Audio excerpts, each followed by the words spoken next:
Assalamualaikum warahmatullahi wabarakatuh.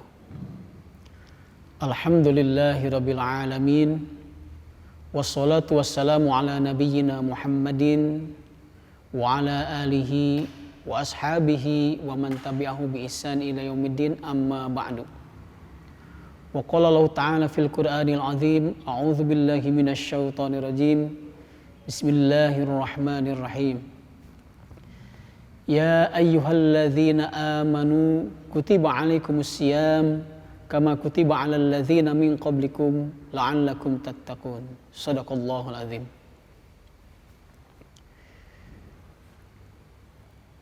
Kaum muslimin wal muslimat, jamaatul muslimin rahimakumullah.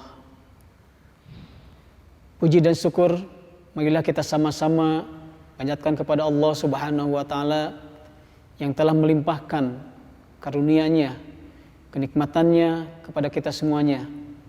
Hingga saat ini kita semuanya diberikan kesempatan oleh Allah untuk senantiasa memaksimalkan seluruh amalan ibadah kita dalam rangka mengabdikan diri kepada Allah Subhanahu wa taala.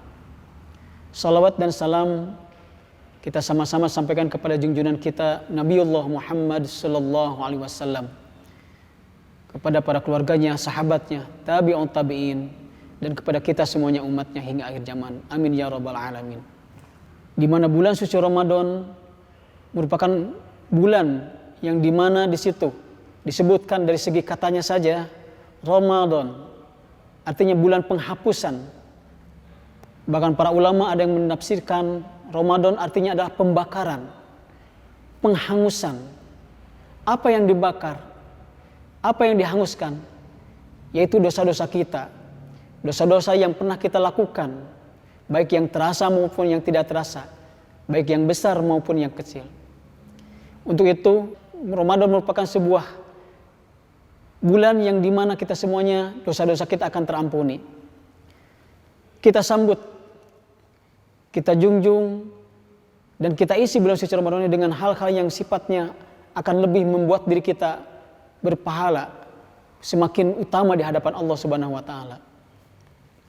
Dalam surat Al-Maidah ayat 24 Allah menyebutkan, Ya ayyuhalladzina amanu istajibu lillahi walir rasul idza da'akum lima yuhyikum wa alamu annallaha yahulu bainal mar'i wa qalbihi wa annahu ilaihi tusyarun. Orang beriman, jika Allah memanggilnya untuk sesuatu yang akan menghidupkan dirinya, maka dengan bersegera dia menyambutnya, mendatangi. Kata Allah, hai orang-orang beriman, istajibu lillah, penuhilah seruan-seruan Allah, walir rasul, dan seruan-seruan rasulnya. Idza da'akum, apabila Allah dan rasulnya mengajakmu, lima yuhyikum. Mengajak apa? Mengajak terhadap sesuatu yang akan menghidupkan kita. Apa yang dihidupkan? Diri kita. Mungkin beberapa hari yang lalu atau beberapa bulan yang lalu kita merasakan kegersangan. Ada masa di mana diri kita jauh dengan Allah. Ada masa di mana kita tidak merasakan kenikmatan hidup dunia ini, kenikmatan keimanan, keislaman dan lain sebagainya. Menunjukkan bahwa ada sesuatu yang mati di dalam diri kita. Allah panggil, Allah hidupkan lagi dengan berbagai macam fasilitas yang Allah berikan. Salah satunya bulan suci Ramadan. Idza da'akum lima yuhyikum. Allah memanggil kita untuk menghidupkan kita, untuk menghidupkan keimanan kita, untuk menghidupkan nurani kita, agar kita semakin muqarabah, semakin dekat dengan Allah. Kaum muslimin rahimakumullah. Maka dari itu, wa'alamu, ketahuilah bahwa Allah yahulu bainal mar'i wa qalbi. Allah akan menempati antara kita dengan hati kita, di mana di situ Allah akan hidupkan kita dengan sesuatu yang akan diri kita semakin mendekatkan diri kepada Allah, yaitu dengan adanya bulan suci Ramadan. Hadirin kaum muslimin rahimakumullah. Di 10 malam terakhir di bulan suci Ramadan ini ada sebuah keutamaan lagi, yaitu ibadah i'tikaf, di mana kita berharap kepada Allah agar kita mendapatkan Lailatul Qadar. Sebagaimana yang Allah sampaikan di dalam surah Al-Qadar, inna anzalnahu fi lailatul qadr wa ma adraka ma lailatul qadr Lailatul Qadri khairum min alfis syahr. Jadi aku turunkan di bulan suci Ramadan ini ada yang namanya bulan, satu hari, satu malam di mana lebih baik daripada 1000 bulan. Khairum min alfis syahr. Apa? Yaitu Lailatul Qadar. Maka kewajiban kita di mana 10 hari terakhir itu masa idkum minanar, sepertiga terakhir di bulan suci Ramadan, masa idkum minar, masa pembebasan dari api neraka. Maka kesempatan kita untuk semakin mendekatkan diri kepada Allah dengan melakukan ibadah i'tikaf, berdiam di masjid dengan memperbanyak zikir, memperbanyak kajian, dengan memperbanyak istighfar, sehingga kita semuanya lahir ketika Idul Fitri berada dalam kondisi bersih, terlepas daripada dosa-dosa. Di mana kalau kita lakukan i'tikaf, karena di situ ada satu malam, Allah tidak sebutkan malam apa, malam tanggal berapa. Sekalipun hadis menyebutkan ada pada malam-malam ganjil, malam 21, 23 dan seterusnya. Tetapi kita ingin semuanya malam adalah merupakan kebaikan Lailatul Qadar bagi kita.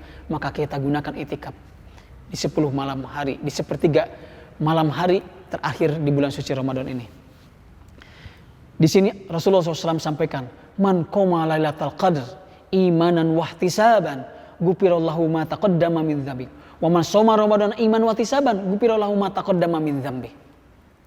Barang siapa yang mendapatkan Lailatul Qadar, berdiri di malam hari i'tikaf di bulan suci Ramadan, maka ghufirallahu ma taqaddama min dzambi, akan diampuni dosa-dosanya. Dan barang siapa yang saum di bulan Ramadan, imanan wahtisaban ghufirallahu ma taqaddama min dzambi, diampuni dosa-dosanya. Itulah keunggulan saum. Hadirin kaum muslimin rahimakumullah. Selebihnya kita semuanya mengharapkan kepada Allah agar bulan suci Ramadan ini kita semuanya diampuni dosa-dosa kita. Begitu pula kita berharap kepada Allah agar mendapatkan pertolongan Allah. Pertolongan apa? Pertolongan atas segala apa-apa yang kita inginkan.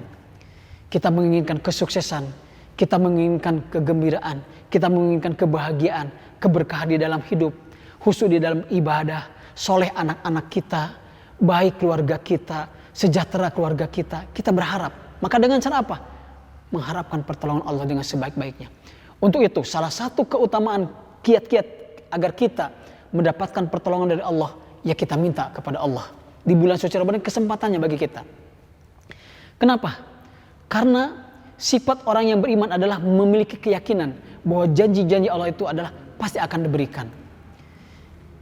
Kata Allah disampaikan dalam surat Al-Fatir ayat 5. Ya ayuhan nas, inna wa'dallahi haq.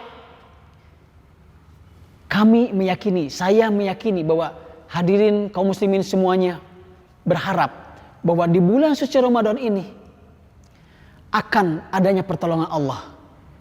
Tetapi apakah dengan pertolongan Allah itu kita meyakini atau tidak?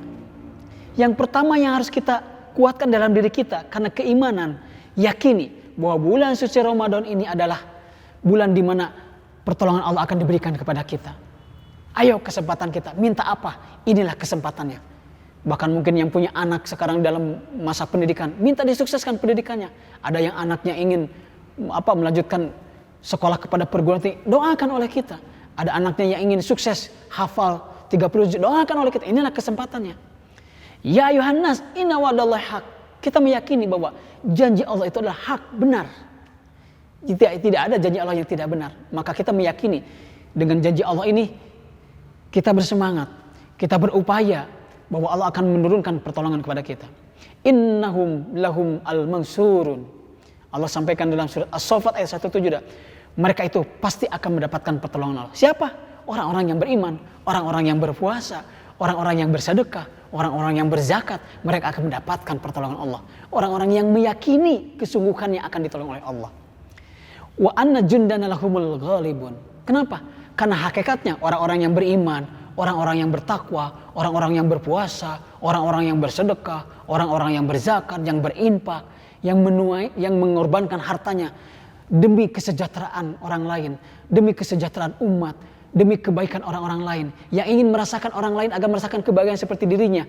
Hakikatnya mereka adalah tentara-tentara Allah.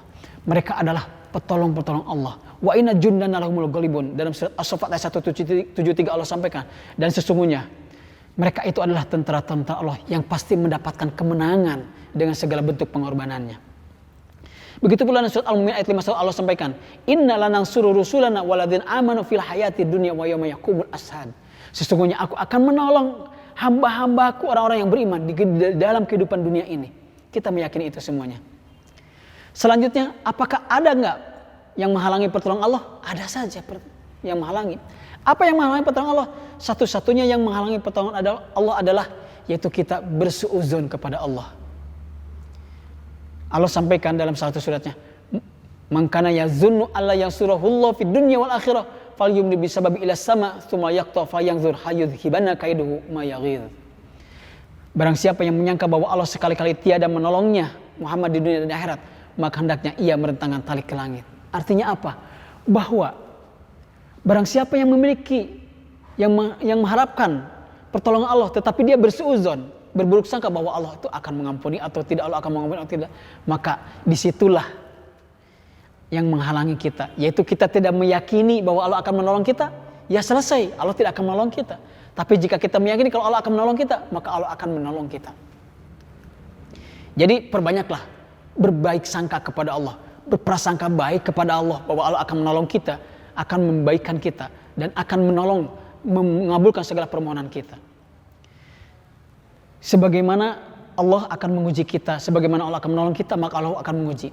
Terkadang pertolongan Allah itu dengan sesuatu yang kita tidak menyangka-nyangkanya. Bahkan terkadang pertolongan Allah itu datang kepada kita, sesuatu yang kita menyangkanya itu bukan pertolongan Allah, dengan cara yang begitu pahit, dengan cara yang begitu sulit. Kadang pertolongan itu datang dari mana, hakikatnya semata-mata karena Allah ingin menetapkan agar kita meyakini bahwa pertolongan itu pasti akan dikabulkan.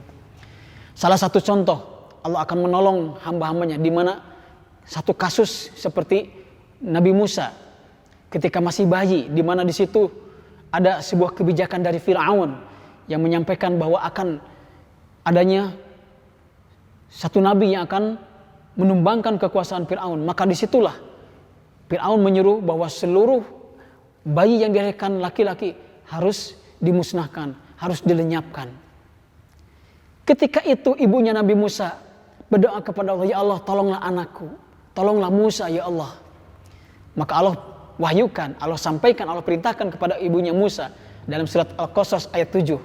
"Wa wahayna ila Musa an ardi'i fa idza khifti 'alaihi falqihi fil yammi wa la takhafi wa la tahzani."